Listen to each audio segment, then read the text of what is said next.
Ladies and gentlemen, the person you're seeing right in front of you is the CEO, the chairman of the Bumasola Youth Clan membership, and he's right here for just a few questions that I'm going to put across. Now, Mr. CEO, before we start, which advice would you give to any youth that is watching you outside there? Yeah, as you CEO, Mr. Sulaiman. Yeah, the microphone is yours. Good afternoon to whoever is seeing. This is Youth Development Channel. I want to speak to the youth right now. Good afternoon, the youth of the nation. Today I'm addressing the youth of the nation. I have classified the youth of the nation. Straight away, as usual, my points are always on development. Today we are looking at what can the youth do? What can the youth try to do to develop in his ways of living?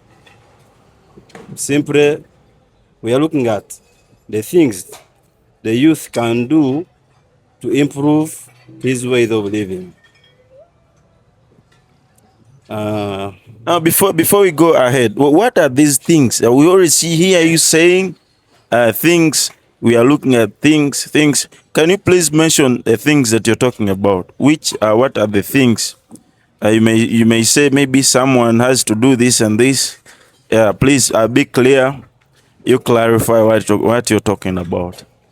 Okay, now, simply, these are usual things.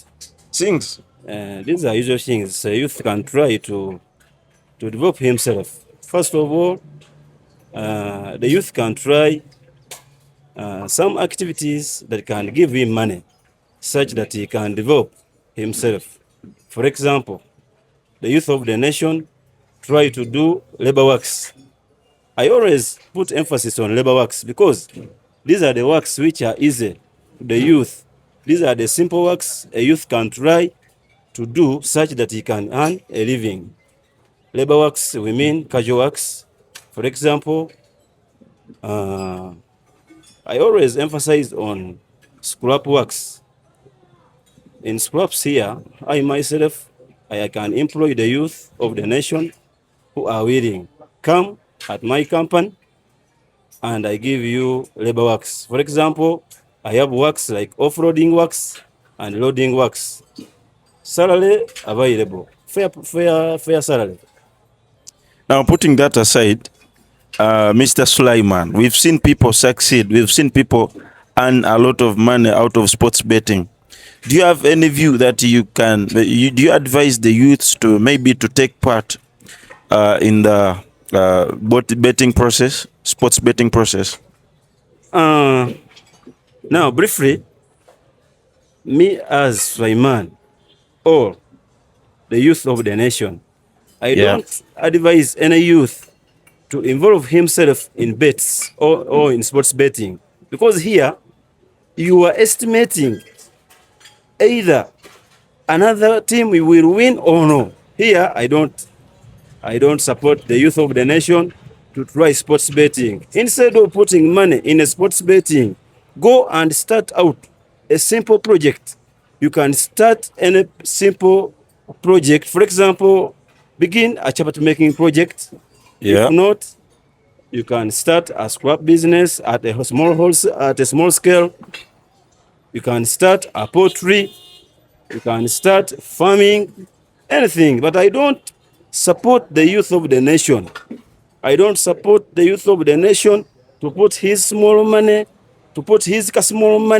in sports betting.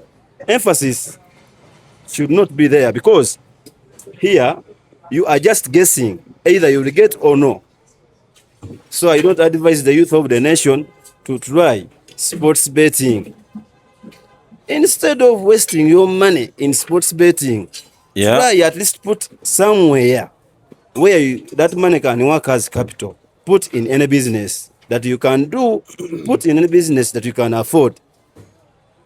So now, Islamically, could you please relate whatever you've said, maybe about sports betting?